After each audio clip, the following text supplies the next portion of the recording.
Hello and welcome to another episode of The Closing Track, the official podcast of Another Ascending Lark, where music and the Christian worldview collide, but people only die in Godzilla movies when the cameras are actually focused on the people. When Godzilla is destroying a bunch of buildings in whatever city he's in, they don't ever show anyone dying. So does that mean that people actually die? I mean, that's sort of similar to the question, if a tree falls in a forest and no one's around to hear it, does it make a sound? If a Godzilla movie doesn't show people dying, are people dying? Well, I mean, I'd say so unless it's been explicitly said that, oh, they evacuated, because if Godzilla falls down and takes an entire skyscraper with him, if anyone is in the skyscraper or, within a few blocks of the skyscraper, they're gonna die. But I don't know. Okay, so we watched the new Godzilla last night, and it had some weak points, but I thought overall it was a pretty well done recreation or adaptation of the Godzilla movies. And I noticed that in the sequence where, like, in the fight scene of the movie near the end, where the dude's wife is stranded with all those people in that building, that Godzilla and was it Mothra? No, they were called I can't remember the name of it. Muto, massive unidentified terrestrial organism. Okay, when the Mutos were fighting in San Francisco, I was like, okay, all of these buildings are getting destroyed, but somehow this one building where the main character's wife happens to be in is still standing, and she's not dead yet. So does that mean that there are people in other buildings that are dying? Or does this mean that there aren't other people in the buildings because they've been evacuated? Do people die in Godzilla movies when, Godzilla and whatever monster he's fighting at the time are destroying buildings like they're destroying Lego towers? I mean, I'd definitely say so, although I have to say, at least for now, this new revamping of kaiju that's happening, which I'm pretty sure there will be a revamping, especially with there being another Godzilla movie in the works. But the thing is, once it gets to where there are a lot of these movies coming out, it's going to be like, why the heck are you living here? Like, Japan, like, I don't know how many kaiju movies are there, all of them depicting these massive monsters destroying various parts of Japan. I'm like, okay, if this happened, and let's say Texas... If this happened constantly... Yeah, let's say Texas was the area that was being constantly destroyed by kaiju, I would leave. Yeah, I would get out. I would be like, nah, screw this. I'm done with Texas. Like, I love my home. I mean, it's a great place to be, but if it's constantly being destroyed by multi-story high monsters, then... And here's the thing. No. And here's the thing, is that, okay, I'm not familiar with, like, the entire Godzilla series. Like, I haven't seen every one of them, but I've seen a couple of them. And it seems that in between every movie, like, the areas that are affected in the movie just, like, magically get rebuilt. I'm like, okay, that might happen once. But at the rate this happens, I'm pretty sure Japan would be totally broke and completely unable to repair anything at the rate this happens. I mean, they do show various cities in Japan. I mean, it's not all Tokyo being destroyed. I mean, there are plenty of other cities that are being destroyed. So maybe it's like, Tokyo is destroyed, then they destroy Okinawa and all these other Japanese cities. Then by the time Tokyo is rebuilt, it gets destroyed again. It's this constant kaiju destruction rebirth cycle. I guess. My name is Austin. I am the head honcho of Another Ascending Lark. I am the one who does all of these things. I am the one responsible for the really, really cheesy new logo for the podcast and logos and for the Facebook page and the Twitter page. So if you saw that and you thought, ooh, what graphic design noob designed this? Yeah, that's me. And I'm Brett. I can be held responsible for neither of those things. So if you're angry about it, just talk to him. Yeah, I'll take it all. The substitutionary atonement for bad graphic design. I do want to thank publicly. I want to thank Anthony Marquez. I want to thank Samuel Black. I do want to thank Josh Caudle of Overseer for their feedback and helping me get those things to look the way they did. Their insight was very, very helpful. Their suggestions were very, very useful. And so thank you guys for your help. I really do appreciate that, and I really do like the way that the things turned out. But if you're wanting me to design stuff for you, no. If you want to contact us, though, you can find us on that Facebook page. That Facebook page is just Another Ascending Lark. You can find us on Twitter at AALblog. You can visit the website at anotherascendinglark.com, or you could also email us at anotherascendinglark@gmail.com, where you can send us your kaiju theories about, tectonic activity underground that are showing patterns and signs, and how this is intentional, like this isn't random. So there's something underground. If you believe that, we want to hear from you. And if you've seen a kaiju, we definitely want to hear from you. If you see so we know where to avoid. Yeah, so we'll know where not to go. We have a great show planned out for you. Several new reviews. We're also going to be talking about the Christian label today and how it relates to hip hop, and also how it relates just to the broader Christian musician scene in general. We're going to be visiting that topic a lot. But first, we got a couple of news things to cover. First and foremost, we're not going to spend too much time on this one just because there's not much to talk about. Led Zeppelin is in a lawsuit over Stairway to Heaven. And I read this and I'm like, but the song's like 40 years old. Yeah, that's my thing. I mean, if they had a viable case, why didn't they bring it up? Why is it now 40 years later that someone is trying to sue Led Zeppelin for stealing Stairway to Heaven? Yeah, I mean, it's not like it took a while for it to gain steam and now it's popular. It was popular pretty much from immediately when it was released. And also it talks about in the article that the people who with the lawsuit are in America doing this through American courts, where they're like, we're British, we have no ties to, is it Pennsylvania? Yeah, Pennsylvania. To Pennsylvania, so we shouldn't be going through an American court. Yeah. And they were denied. Yeah, the suit claims that the band stole the song from Randy Craig Wolf, a.k.a. Randy California, founder of the band Spirit. Now his heirs are suing for credit and royalties to the iconic rock song, as a quote from the UPI report. Really? 40 years later, though. I mean, now, don't get me wrong. If the lawsuit turns out and that Led Zeppelin did plagiarize Stairway to Heaven, I will definitely be disappointed, and I will definitely lose respect for Led Zeppelin. But for crying out loud, it's 40 years later. And it's not even Randy California that's doing the lawsuit. It's his heirs. So I'm like, if he himself didn't do this, then, I mean, I don't know. It just seems kind of shady to me. Yeah, it definitely does seem shady, but we'll definitely follow this and see where it goes. The judge did not dismiss the case. The case will go forward because apparently what happened was the prosecution managed to present a case that the judge was like, okay, this case has some merit. Not ruling on the merits of it, but saying like, okay, there's something here to make the case go forward, so we will definitely be following that. Brett, I found something in the news that the Marvel fan that you are, I bet made you pretty dang excited.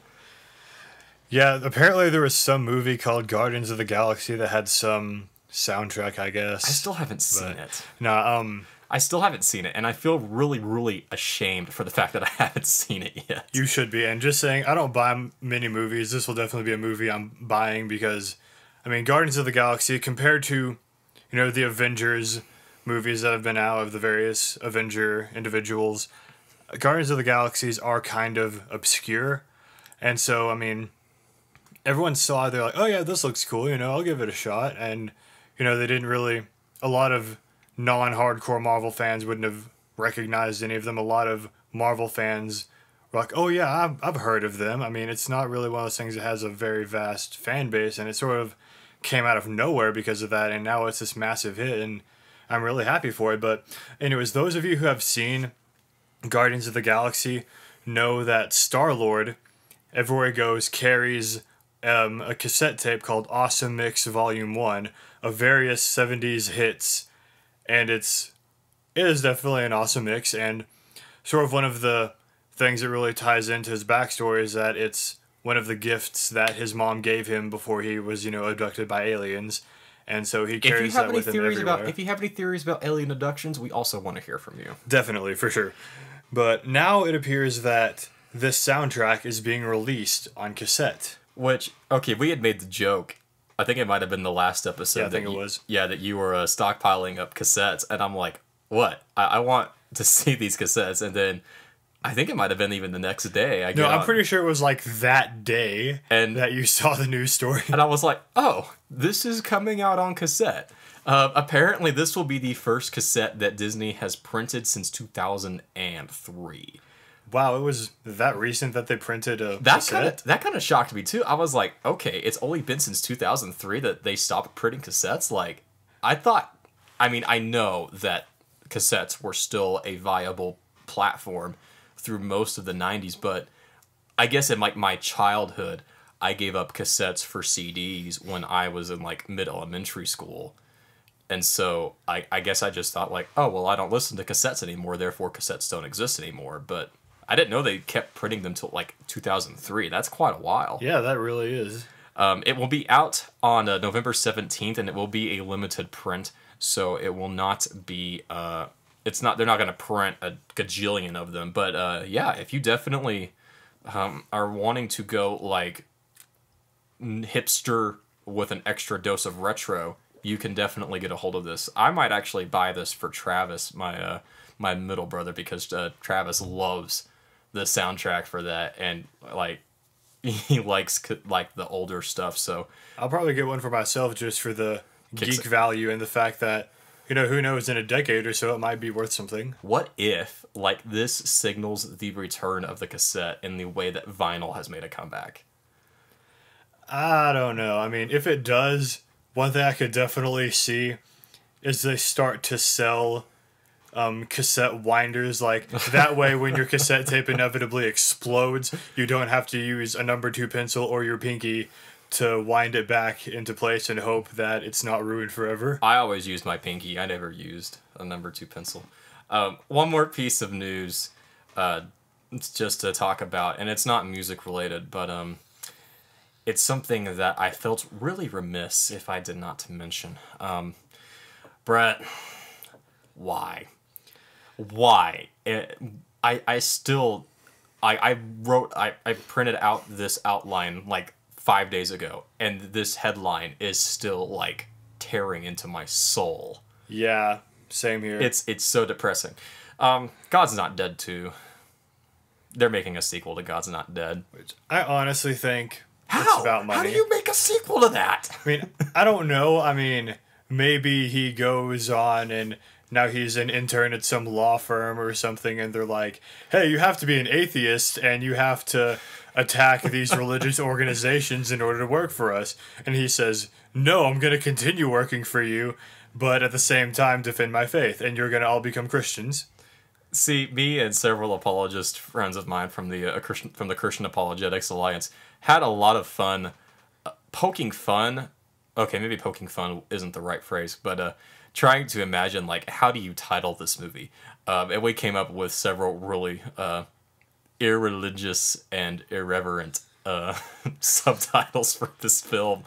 But really, I saw this and I'm like, I don't understand how this is even possible. I don't understand how this movie could be turned into a sequel. Me either, but I mean, honestly, I think this is an issue of money, because they did rake in a pretty hefty profit. Oh, yeah. And, I mean, with all of the diehard fans of anything that's a Christian faith-based movie, you know, with all of them, they're gonna buy a sequel to this. They're gonna watch it, so they know they're gonna make money off of this. I mean, I don't know. I saw this and I just had this real deep, profound facepalm that lasted. I can't tell you how long that facepalm lasted. I'm pretty sure I woke up and saw you facepalming in your sleep. That's probably what happened. That's probably what happened there. But no, so if you like the first movie, then guess what? You're getting a sequel, whether you like it or not. I don't like it. I was about to say, I don't like it. I don't want there to be... I wish this movie had never been made, to be quite honest. Like, I wish that chainmail had never existed that inspired this. I wish that the internet had ever existed that gave like a venue for the chainmail that gave way for this movie. This is the internet's fault. But then we wouldn't be recording this if it weren't for the internet. Never mind. This isn't the internet's fault. Never mind. Yeah, I think that's pretty good for newsy stuff. Yep. Let's get into some new reviews. I am going to be my rewind review this week will be of John Mark McMillan's Borderlands. Finally, it only took me forever to get around to listen to this. So I always have a fascination with people who are are huge fans of the song How He Loves, because they're like, oh yeah, I love David Crowder's version of How He Loves. And I'm like, you haven't heard the original, have you? And they're like, the original? And I'm like, yeah, you do know that David Crowder didn't write that, right? And they're like, oh. And I'm like, yeah, it was this obscure guy. His name is John Mark McMillan. He writes good music. You should go listen to him. He's really, really good. And he came out with his third or fourth. I probably should have looked into that before I said that. Album called Borderlands, which was a highly anticipated release to begin with, and definitely lived up to pretty much every expectation it had of it. It has gotten near perfect critical acclaim, with multiple websites and review joints giving it flawless grades. And I tend to agree with them. This album is phenomenal. Way better than Economy. Not that Economy was a bad album by any means. It wasn't. It was a great release. But Borderlands is a very complicated, very diverse, very multifaceted release. It starts off with Holy Ghost, which is probably the most anticlimactic way to kick an album off. It starts off with a very retro vibe with the way the strings are used in that song. It kind of carries like a really, really old, how do I phrase this? Romance vibe in a way. But it makes for a real gorgeous, very beautiful intro. It's honestly my favorite song on the album, next to Guns and Napoleon. Future Past has been getting some worship attention in various places as of late. It's a real solid worship track that's real accessible, very congregational, but has enough creative spark in it to not make it lumped in with the rest of the general worship crowd. The title track probably feels the most familiar to Economy and some of the more the Arcade Fire rock vibe-ish, I guess, sort of sense. The middle of the album is probably the only part of the album where it kind of struggles a little bit. Counting On is probably my least favorite track on the album. Monster Talks is a awesome song, has a wonderful jazz vibe with some really good saxophone work. But saxophone? Oh, there's saxophone all throughout this album. Sweet. Yeah, you need to. Yeah, it's not world-class saxophone work by any stretch, but when's the last time you've heard saxophone in a worship album? I mean, I can't think of the last time I heard saxophone in a worship album. Silver Shore and Heart's Run are definitely two of my favorites. Silver Shore has a chorus that you can't help but just belt it out at the top of your lungs, and then Heart Runs is another one of the worship cuts on the album that really, really will draw something out of you, and has a great use of the horns section near the end as well. Overall, it's not a flawless record. It's a little chunky in a couple places as far as track listing goes, but every song on this album is solid. There is not a single poor song on this album. This is far and away John Mark McMillan's best release, far away one of the best albums of the year, and far away one of the best worship albums to come out in a long time. There's songs that are meant for corporate worship, like Future Past and Heart's Run. There are songs that are more kind of personal, introspective-y, like Guns Napoleon and I would blank on the lyrics for that song.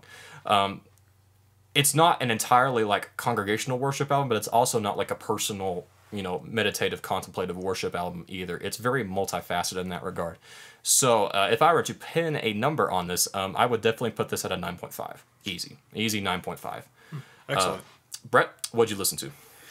This week I listened to Slipknot's newest release, Point 5 The Gray Chapter, and wow, that is a really big parallel between your album and mine, isn't it? What? I mean, like, completely opposite sides of the spectrum of music. Yeah. Contemporary worship music and nu metal. Oh, no. No. You don't label John Mark McMillan contemporary worship music. Okay, that is insulting. Enough. He is not that. Like, no. But anyway, keep going. Okay, soft music, hard music. That's better. But anyways, it is called Point 5 The Gray Chapter, and it has been 5 years since Slipknot's last release. Oh, only 5 years? Yeah. Well, honestly, I mean, it makes sense that they took so long to come back, just because I mean, they were so rocked by the death of Paul Gray. And I mean, point 5, the Gray chapter, definitely it's referencing the death of Paul Gray, which still definitely affects them. And I think, one of their drummers also left because of this whole thing, couldn't be a part of Slipknot anymore. But this is the first album with, a new drummer and a new bass player. But what's interesting is as of yet, they still haven't revealed who those two new members are. Well, isn't that the whole point of Slipknot, is that nobody knows who's in it? No, because, all their names are publicly released. There are multiple pictures of them without masks. The lead singer and the lead guitarist play frequently without masks in Stone Sour. Oh, that is true. So, I keep forgetting that Stone Sour and Slipknot are related. I don't try to make that connection in my head because I don't like that connection. But because, the days, back when Kiss was popular, they could hide their identities easily, but now that the internet's out here, bands like Mushroom Head and Slipknot and Hollywood Undead, they can't go by without people knowing what their faces look like anymore. I guess. Yeah, that's a good point.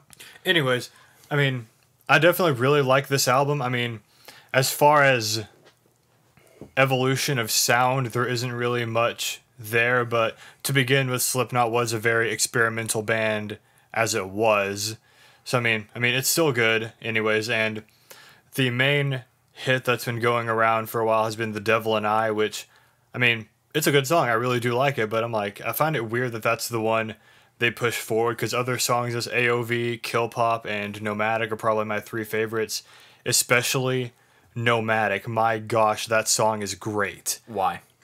Just because one thing's, it's kind of a personal preference sort of thing, but when I listen to sort of hard music, I really like when it has multiple portions of the hardcore, deep, guttural screaming and growling mixed with beautiful, melodic, clean vocals, and Nomadic does this perfectly. It very much reminds me of Psychosocial, one of their earlier hits, and it's just a great song. If you just listen to one song off this album, I'd say listen to Nomadic.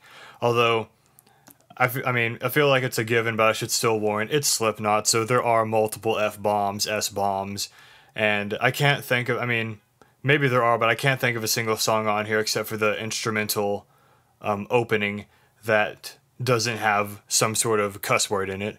So it's a pretty language-laced album.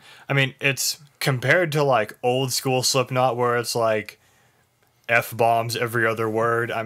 It's pretty light, but, there's still heavy language in it, but they have definitely lightened up on their language over the past few years. So overall, I know the title of it, pays homage to Paul Gray, but is the entire album lyrically in the vein of In Remembrance of Paul Gray, or are there songs that branch away from Paul Gray? For the most part, it is just your standard Slipknot songs, and violence, broken heart related, that sort of stuff, very vague in some lyrics. And I think I'll have to listen to and read over the lyrics a few more times of Goodbye, but I think that might be the only song, if there's any, that definitely reaches out to Paul Gray. Okay. And the album closes with If Rain Is What You Want, which is a really good song. And I can't call it a ballad because, compared to most other bands, their soft songs are a lot softer than this, but it's definitely one of their softest songs that they've released, and it is interesting to hear that particular song. That is the one part of the album where they did stretch themselves and try to sort of change up the normal routine, and I definitely applaud them for it. But other than that one song, they don't show very much musical growth. Not really, but it's like I said, they're still good songs, but it's the same sort of vibe and genre that they've been doing for the past few years. Okay, so what would you pin it? I'd probably put it at a 9.25. Okay. It's a really good album. If you're not a Slipknot fan, definitely give this a listen to. It might be a good introduction to the band, and it's definitely one of their shorter albums, as I've seen some that have songs upwards in the 20s. Right. And, if you are a good hardcore Slipknot fan, then this is definitely the album you've been waiting for. Okay. Yeah, I'm not a Slipknot fan, so I probably am going to pass up on that, but, they're an important band to the scene, so I can't deny that they're not worth talking about. And, yeah, they helped bring in new metal. Yeah. Well, I'm not necessarily a fan of new metal, but that's a topic. I love new metal. We would have to be very specific on defining new metal. Which that honestly would be difficult. That would be pretty dang hard. But anyway, my non-review album this week was Ben Howard's I Forgot Where We Were, which if you are involved in the coffee house scene or if you have any hipster blood running through you, you know who Ben Howard is. And if you're not either a part of the coffee house scene or you don't have any hipster blood running through you, then you probably don't know who Ben Howard is. Ben Howard's a recent hit in the European scene, kind of had a come on out of nowhere with one of his songs, which I would forget the name of that song. I gotta remember to start writing down these important details for this segment. Came on and his career kind of exploded. Has a very quintessential indie folk approach to his songwriting. He's a very adept guitar player with a very unique sound of playing guitar. That's a combination of Nick Drake, Coldplay, and a bunch of other different just indie pop, indie rock, indie folk artists. I'm not familiar enough with his first album to really comment on the musical progression of it, but I will between these two albums. But I will say, I Forgot Where We Were is definitely one of my favorite releases so far from this year, which is interesting given the fact that it's got a pretty significant flaw in it as it goes on, but it starts off with Small Things, which Small Things is a really great way to open the album up. It's really kind of laid back. It's got a real nice bluesy lead line as Ben's very, very accessible vocals. He's not a rough vocalist. He's got a real clean, real crisp, poppy-ish sound to his voice, but he doesn't sing in a way like a regular pop artist does. Rivers in Your Mouth is probably the most upbeat song on the album. I wish there were more songs like this on the album, especially in the last half. The last half of it suffers from being really, really slow. The title track is great.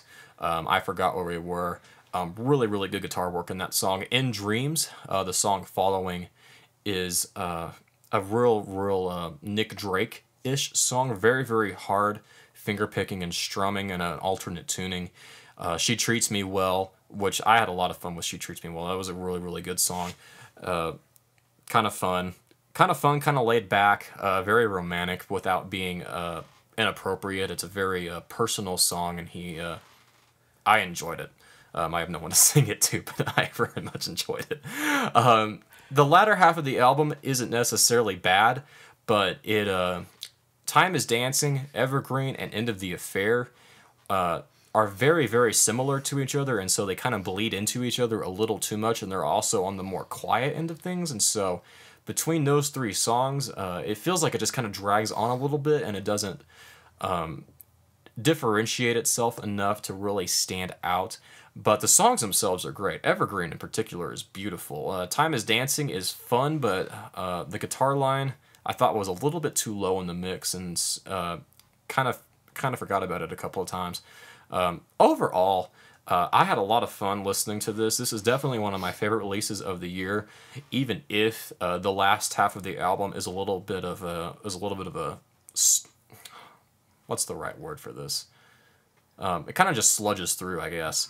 It's not necessarily that any of the songs are bad, but I think the way that the tracks were arranged, it just feels a little bit heavy-handed there in the end, and it makes it a little bit harder to get through. But if you are a fan of indie, or if you are a folk fan, this is an album I would probably say is like the quintessential definition of indie folk. If you're a vinyl lover, this is a perfect album to get on vinyl. I will definitely be picking this one up on vinyl. It is, vinyl release for this one would be great. Not the best thing I've heard all year, but it's definitely one of my favorite releases for it's very colorful, it's very fun. Ben Howard has a real unique songwriting style, real unique guitar playing style, and this was a great release. So I'm probably gonna put this at a 10. Wow, really? No, I'm just kidding. Dang, you've mentioned problems with it that seemed pretty heavy. So. No, I'm not going to put it at a 10. I'm going to put this at an 8.5. I think that would be a pretty fair grade for it. Brett, what's coming out tomorrow? I was going to say next week, but that's not correct. What comes out tomorrow? Well, what comes out tomorrow, we have the Classic Crimes What Was Done Volume 1. Which, if you were a classic crime fan, that is their Kickstarter, the result of their Kickstarter campaign, where they were going to do acoustic versions and updates of some of their earlier songs. So if you contributed to the Kickstarter campaign, What Was Done Volume 1 is that album. And we have Trip Lee's Rise at the gates with At War with Reality, She and Him's Classics, and a new Kings Kaleidoscope album. Which, I got dibs on the Kings Kaleidoscope album.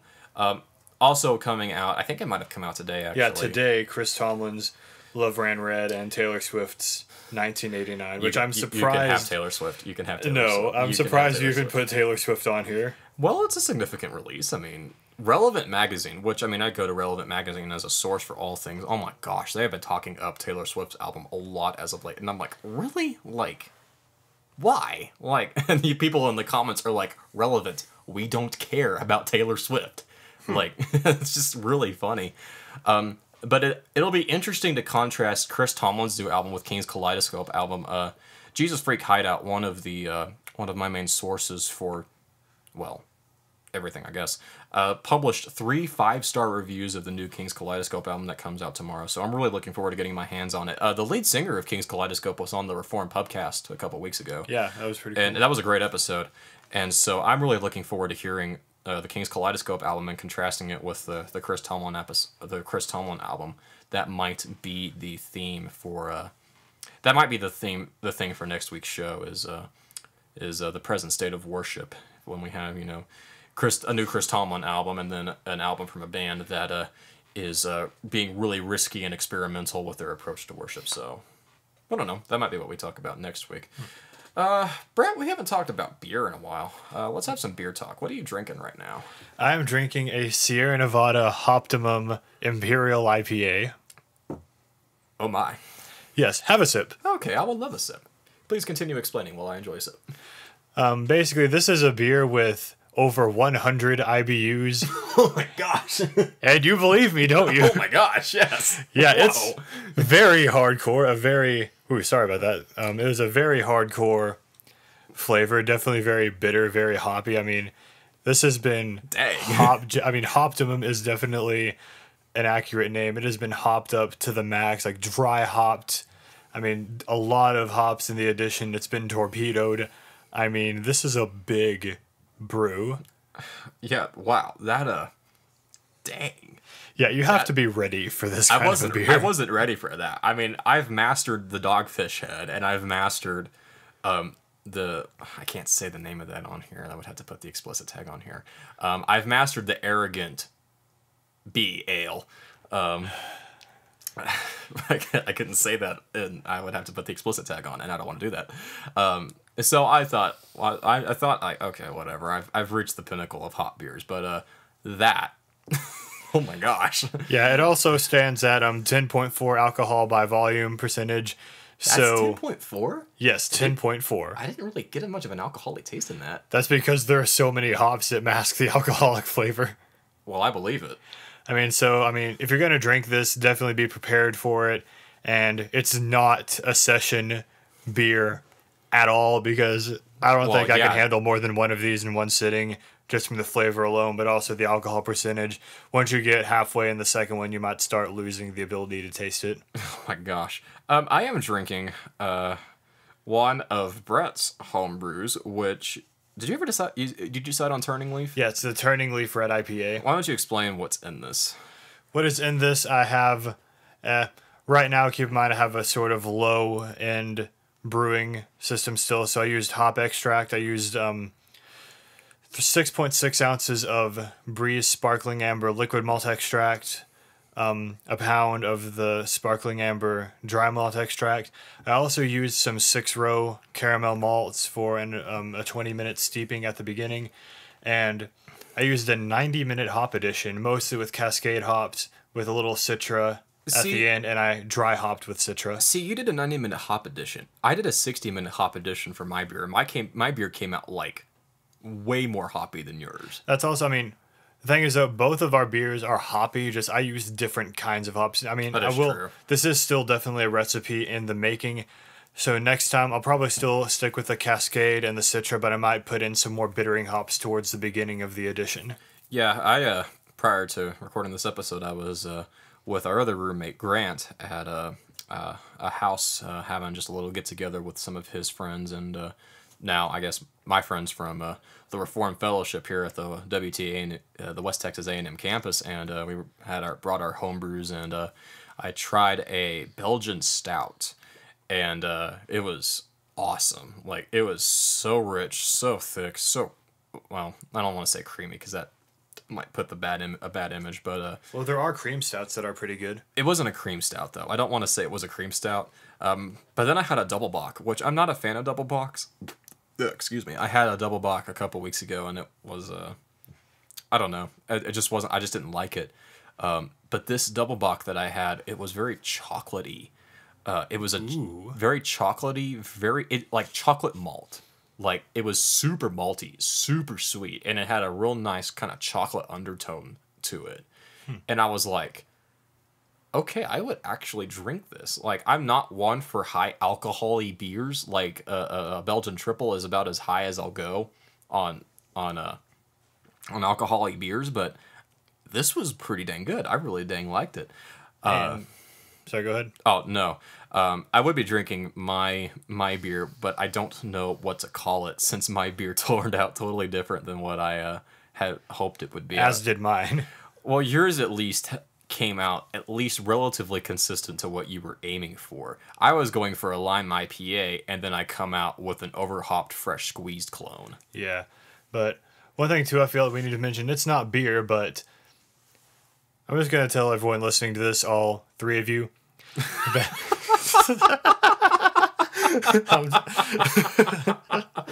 Actually, the last episode that we did had 60 downloads on its first day. Ooh, awesome. But, so I just had to. But there is a local bar that I really like to go to called the I Don't Know Sports Bar and Grill, which has nearly 300 different beers and ciders and such. We haven't been there in a while. Yeah, we haven't been. They'll have to change. But I noticed early on in me going there that they had something called Ace Pineapple Cider. Oh my gosh, that is so good. Yeah, every time I went there, I would order it and they say they were out. So one day after church, it's because we have a World Market down the road from the church. I'm like, you know what? I've seen Ace Ciders there. I'm going to see if they have an Ace Pineapple. I go there. No 6-packs of Ace Pineapple. I'm like, okay, whatever. I mean, I guess I guess they're sold out here too. They just don't carry it. I turn to where some of the bombers are, which are, mostly beers, and I see a single bomber of Ace Pineapple Cider. And it was so good. Oh my gosh, See, this was so delicious. I was apprehensive at first. I was like, a pineapple cider? I don't know how I feel about that. But, yeah, I had one sip of that, and I was like, okay, I'm a believer now. Like, this is awesome. But, yeah, and I'm pretty sure they came out with the first pear cider as well, which I know they have a pear cider, which I want to try. I also want to try their mixed berry cider, which sounds really good. A mixed berry cider sounds delicious. But that sounds really good. Yeah, so definitely I would recommend their pineapple cider if you can find it. Yeah, that's the thing, is that if you can find it. I wish that we could get Deschutes' fresh squeezed here outside of IDK. IDK is the only place I've been able to get it, which, come on, Deschutes. I mean, you're like my favorite brewery. Like, I want like all the fresh squeezed. Yeah, I want all of them. If only they were more like Sam Adams, where you could get quite a bit more of their brews here in Texas than Deschutes. I guess. All right, let's get on to the main course. We are going to be talking this episode about the Christian label, and we are basing our discussion off of an article that a friend of mine wrote a couple days ago called Identity Idols and the Christian Rapper. You may have seen it up around the internet the past couple days. It's been picked up by a couple of different websites and reposted, so it's been getting a lot of traction. A friend of mine wrote this post, or this article, in response to a lesser-known Christian rapper. This rapper would probably be seriously offended if I didn't have Christian in front of his title, who was trying to kind of call out, but not really call out, a certain popular rapper whose names begin with L and ends with Lecrae, and I wonder who it could be. I wonder who that is, because he isn't wearing the Christian title on his sleeve as much as he used to, and I'm not going to mention this rapper's name who was doing this, because I don't think this is just a problem that this particular rapper has. He's certainly not the only one who thinks that. But my friend wrote this article in response to what this guy was saying about how we have, at least in the rap scene, have elevated the Christian label to a level akin to idolatry, and how this isn't good. But I would honestly argue that this is a much bigger issue than just within the rap community. I would say that the Christian label is a much broader issue that applies to people who honestly don't even listen to rap. I mean, if you just ask any Christian friend you have, you know what kind of music they listen to. I know that if I ask most of my friends, you know, hell, what kind of music you listen to? I listen to Christian. Yeah, exactly. I listen to Christian. Or I only listen to Christian bands, or I only listen to Christian music, which we've talked about Christian music in prior episodes, and we're not going to talk about the music per se, but we're going to try to talk about the label this particular time. I guess the best way to start this off is to look at the word Christian itself. In Scripture, the very first use of the word Christian comes in the book of Acts, which I'm pulling up the reference right now. Acts 11, verse 26. And in Antioch, the disciples were first called Christians. Brett, what is glaringly obvious in that passage about the title Christian? That it was, it was more like something a group of people was called versus what the group of people were. They were disciples of Jesus, and they were starting to be called Christians. I mean, that seems weird. It's not like, and it was at this point that this group of people was known as Christians. It was at this point they started being called Christians. By others. By others. Yeah, by non-Christian, well, it doesn't really say non-Christians, but, well, I guess non-Christians is implied in the context of that passage, but, that was the label that others gave to them. They weren't bestowing the Christian label to themselves or really any other label to themselves. The title came as a result of the way they were living. Which it literally means little Christ. Right. So they had to be living like little Christ, little Jesus, before the title was, that's how the title came about, was because their lifestyles were so consistent with the way that Jesus taught them to live, that they were imitating Christ to the point where they're like, these guys are like little Jesuses. Little Jesuses. That's just sounded. That sounds weird. kind of distributing. That actually sounds really disturbing. I probably shouldn't have said that. Even though it's probably not technically wrong.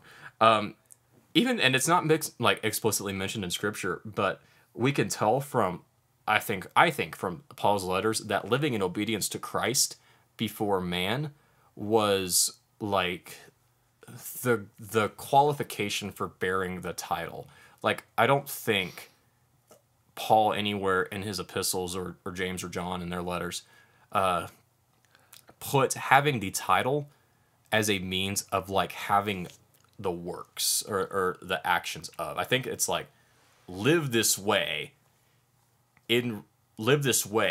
first, and then the title will come as a response to the way you're living. And also I find it interesting that I'm pretty sure the word Christian only appears one more time in the Bible, but Paul in his letters and all the other writers of epistles, they never said to the Christians of the church in Philippi, whatever. They said to the brothers in Philippi. Yeah, they did. And that's definitely an interesting point, that if this title was really given around to them at Antioch, that Paul could have used that title on them, but yeah, you're right. He addresses it to the church at to the church at such and such place, or to such and such person. Andy Mineo even joined in on this rap little thing and said, had this little remark. And Jesus said to his disciples, "The world will know you are my disciples by your Christian t-shirts and the titles you put in front of your possession and your tweets and your religious view sections." Oh wait, no, he didn't. The world will know us by our love for one another and when we act like Jesus, which is what was happening in Acts when in Antioch these believers were getting coined the title Christians. They were showing the love for one another and acting like Jesus, and people were like, hey, those guys are like Jesus, let's call them Christians. Which in today's present music scene, almost the opposite is true. Yeah, definitely. I mean, it seems like I could call myself. Well, let's take Believe Me. Let's take Believe Me, for example. All right. Let's tie this back into Believe Me, just because we're like super huge fans of that movie. Like, those guys, the main characters in the movie, they adopt the Christian label. But they weren't Christians. But they weren't Christians. And they adopted the label and then tried, like, to live that lifestyle. Like, the whole sequence where they're, like, learning the worship stances. And, like, do we pray before food? And that one really bad joke about Calvinism and buffet lines that I still don't quite understand. Yeah. Like, okay, they have the title, but they're now going to try to get the lifestyle that's associated with the title after the fact, instead of having the lifestyle and then the title be conferred on to them. So this might seem like a minor deal, but I honestly think that this could make or break the Reformed hip-hop movement, depending on how this debate goes, because just my opinion on this particular point, it seems that fans of the Reformed hip-hop artists seem to be a little bit more impressionable than in some other places about what certain rappers say and how much they buy into it. Yeah, definitely. I mean, and this definitely isn't a new thing. I mean, I wouldn't completely call POD rap, but I mean, in the early 2000s, they were also saying, we're not a Christian band. We're Christians, and we're in a band. He said, I think it was Sonny Sandoval said, if I was a plumber, I wouldn't call myself a Christian plumber. Yeah, and oh gosh, I would forget his name. Lead singer of Switchfoot, whose name is escaping me, even though as well. John Foreman. John Yes. Foreman. I don't know why I would forget John Foreman. John Foreman has said the same thing quite a bit. To quote my friend here, I can't even write this without saying Christian hip-hop or Christian rap. It really is an odd thing that has such deep significance in the Christian subculture, so much so that I'm willing to call it an idol at worst and a necessary tradition of man at best. There are categories like atheist rap, Muslim rap, or hedonist rap, which when I read that, I immediately thought John Piper. I don't know why. I can definitely understand why. There is just rap and Christian rap.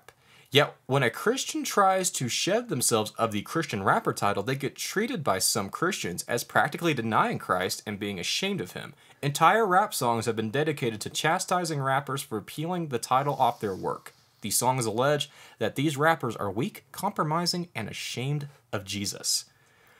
Which, that is definitely a present thing in the rap community, but I would honestly say that that's been true of the Christian music scene since since the inception of modern music, that this has been a problem the whole entire time. Which I really don't understand. I mean, let's say, for lack of a better word, there's some secular band out there, and excuse me, a couple of the members of the band start talking about their faith and say, yeah, we're Christians. They wouldn't really get much flack because they're Christians in a secular band then. It's only when bands or artists like Lecrae, for example, spend time calling themselves a Christian artist, then say, you know what, I'm still a Christian, but I'm not a Christian rapper. Right. It's only then that people start bringing out the torches and pitchforks. Right. I mean, Lecrae and Andy Mineo have broken down walls that previously were thought to be like untouchable, unbreakable. When Lecrae went #1 on the Billboard 200, I mean, who honestly could have predicted that at one point in time? If you had said, 7-8 years ago, that a Christian musician, like a very vocal Christian rapper, would have the #1 album on the Billboard Top 200, like, that would have been crazy. That would have been a pipe dream of the highest extent. But it happened. And Andy Mineo, there was a video I saw earlier today where somebody was demoing an iPhone, one of the new iPhones, and they're showing it off at like a stand or whatever, and they go into the music app and they pull up Andy Mineo. Huh. I mean, that's how big these two guys have gotten breaking down these walls. And it's not because they were like shoving the Christian label in everyone's face. It's because they were showing the love of Christ and, making really good music at and the same making time. great music at the same time. Which I'm not gonna dig so much on this particular rapper who kind of started all of this, because he is a good rapper, but he's not making the stuff that Lecrae's making. Like, I'm sorry, he's just not up the caliber of Lecrae. And which I say that tongue in cheek, because like I'm not very well versed in rap at all. It's really kind of disconcerting though to see the reformed hip hop movement adopt the very label that's held back the Christian market all this time, because we're now starting to make these strides within culture because we're not so obsessed with this self-conscious Christian label. I mean, from the writer standpoint, on your end, could you imagine if Lord of the Rings or Narnia had been... Well, do you think that Lord of the Rings or Narnia would have had the success that they had if Tolkien or Lewis had, like, flaunted the, yeah, I'm a Christian writer label on their sleeve? Definitely not. I mean, even Narnia, which is definitely the most explicit of the Gospels of the two series, didn't flaunt itself like that. Of course, at the same time, I don't think that this sort of ivory tower had been built yet. But I mean, Okay. definitely not. Like, if they were made today and they had the Christian label on it, it would be one of those things you talk about with your Christian buddies, maybe at youth if you're younger, maybe at, after church with some of your friends. I mean, but it definitely wouldn't be made into these massive, high budget, high grossing movies. Like, I'm pretty sure Return of the King is still the movie that's made the most Oscars so far. I have no idea on that. If not, then, I mean, It would be Academy Awards. Academy Award, yeah. But either, Same. but Oscars, Academy Award, same thing. But the point is that, I mean, at least on the writing, literary side of things, when we flaunt the Christian label in that scene, or in that side, you get put, your audience becomes pretty much limited to the Christian bookstores at that point, unless you write, a story of how your 4-year-old son magically went to heaven and saw Jesus and all those other things. But I won't go into that. So, I believe you just did. oops.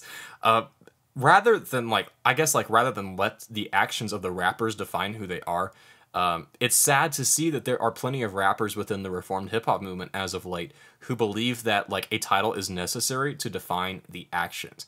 Like, okay, let's go back to Believe Me.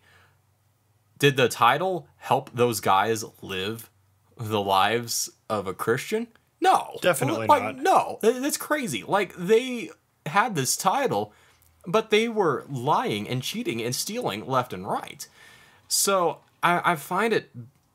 I can't get into my mind, I guess, why it's so backwards at the moment. I mean, why is it that we think that we need the title to secure the works of a Christian instead of having the works of the Christian to secure the name?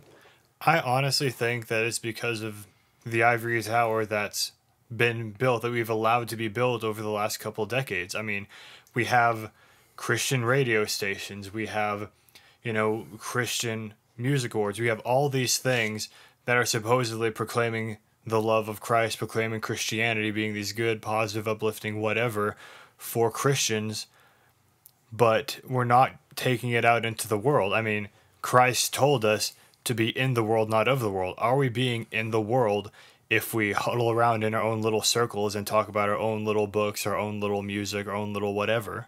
Which, no, you're definitely right, but it seems like some of these rappers that are like, you gotta have the label or whatever, are like, go into the world and be in the world, but wear this label first and foremost, rather than let your actions differentiate you from the rest of the world.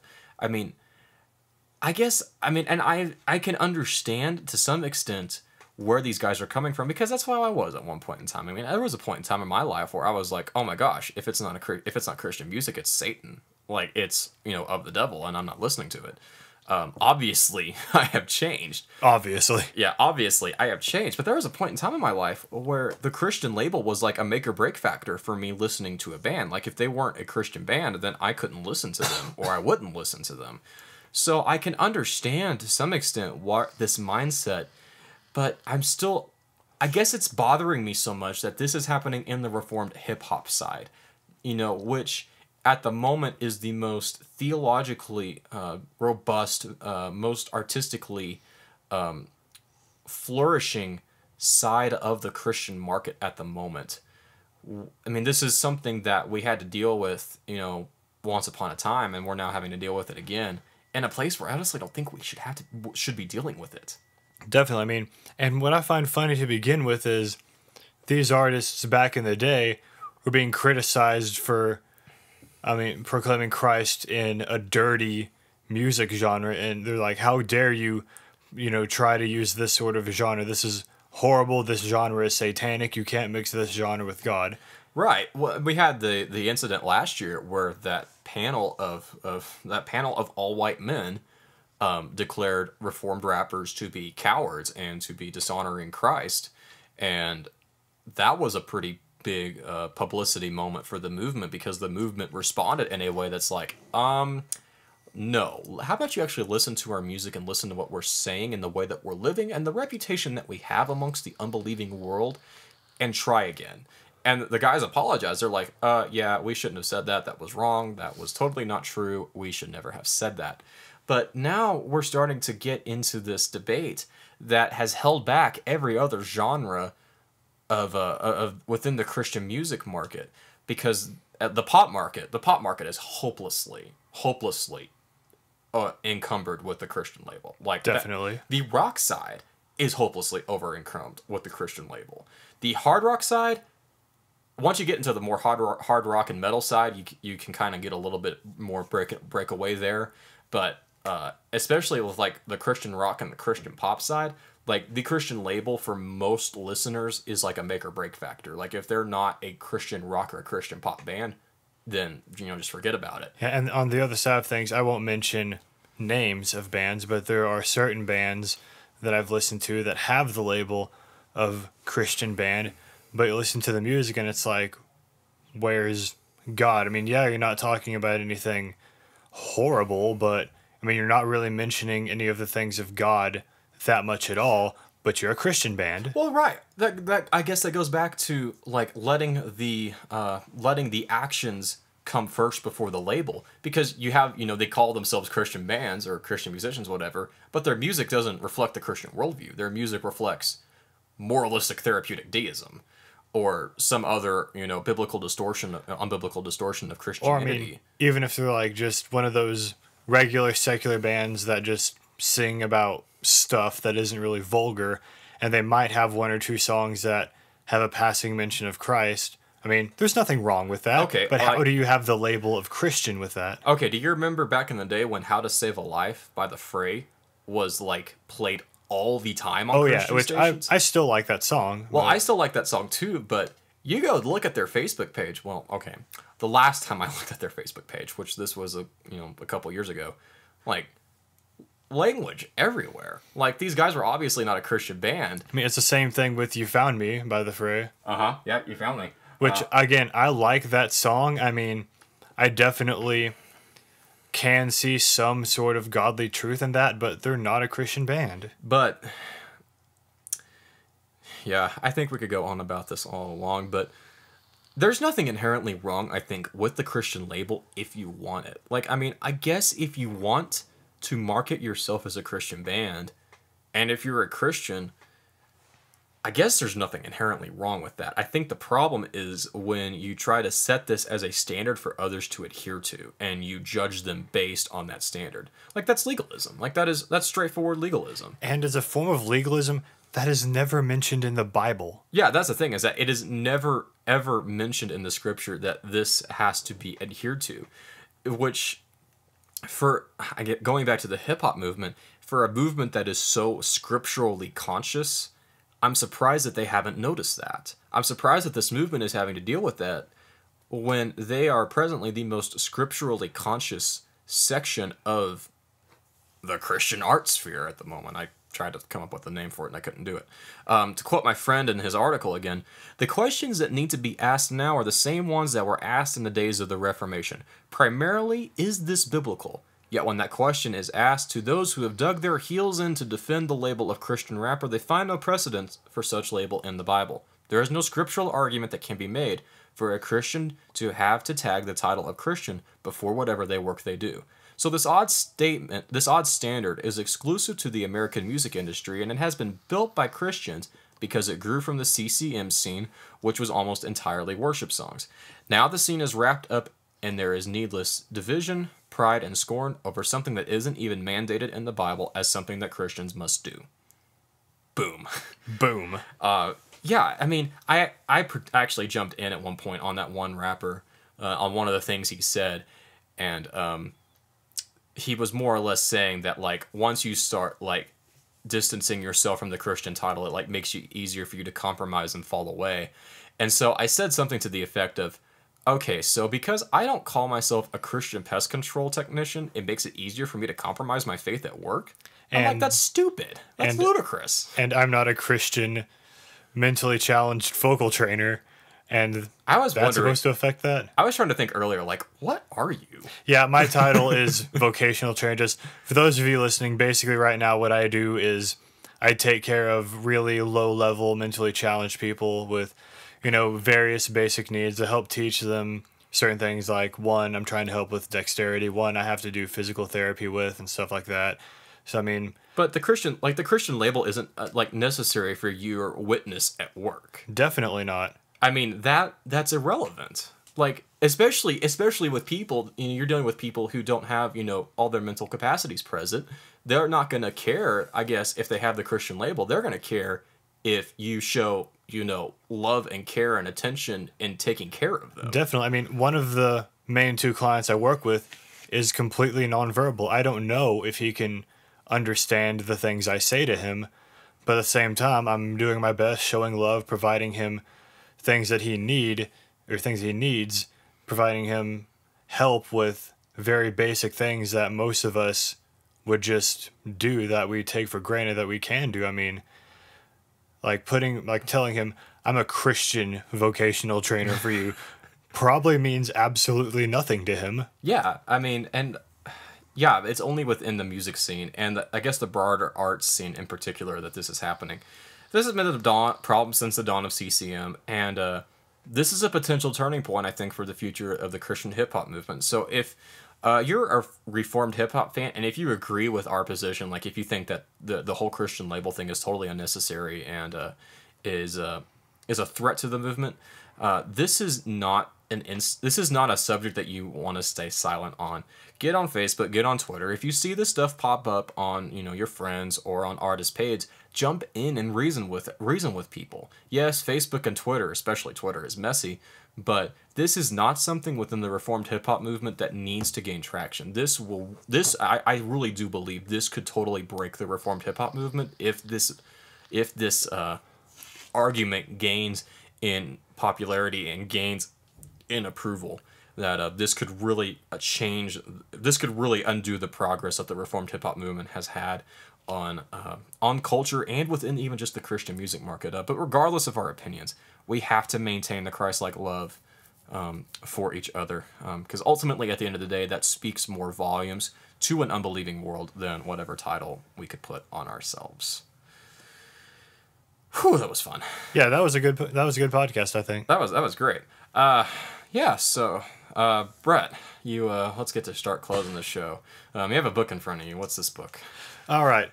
Well, just sort of lead into this, my recommendation for this cast is Loot Crate. I'm actually surprised I haven't mentioned this before. Basically, what Loot Crate is a subscription box full of nerdy things. It's around 20-ish bucks a month, but the things you get in each box is altogether worth a lot more than 20 bucks. A lot of times it'd be a t-shirt, various things in it. And this particular month, the theme was fear, given that it's, you know, October, Halloween sort of thing. And I get this book, which I will definitely be perusing a lot in the coming few days. And it is called How to Survive a Sharknado and Other Unnatural Disasters. Fight Back when Monsters and Mother Nature Attack. It offers advice on surviving disasters such as arachnoquakes, boracanes, and whalestroms, as well as sort of when Earth attacks, sort of weather phenomena like fire-nados, polar storms, and the swamp volcano. Swamp volcano? Yes, and it deals with creatures like land creatures such as the basilisk, manticores, Mongolian deathworms, and sea monsters such as electrokrakens, ghost sharks, and piranhacondas. That sounds terrifying. Yes, it does. That sounds really, really dang horrifying. I really hope I never actually experience any of the things in this book. Wow. Although surprisingly, kaiju attack is not one of these. Why isn't it? I don't know. That's a pretty significant oversight. Now that I think about that, yeah, that should definitely be in this book. That's a pretty dang significant oversight. My record this week, I want to recommend, for those of you who are graphically designed inclined and happen to be Mac users, I want to recommend Affinity Designer. Affinity Designer came out last week, and it is an exclusively Mac graphic design program. It is what I used to design the podcast logo, the Another Ascending Lark logo, and the Facebook header and Twitter headers. Real simple, real easy to use. It's not as feature loaded as Photoshop and some of your other more high-end graphic design suites, but if you're looking for something that's really, really affordable and really does provide you with a lot of tools, and it's got a real Mac-friendly interface, then I would definitely recommend you check it out. I'm not good at graphic design. It's definitely my weakest point, but I found this to be very easy to use. It was very intuitive.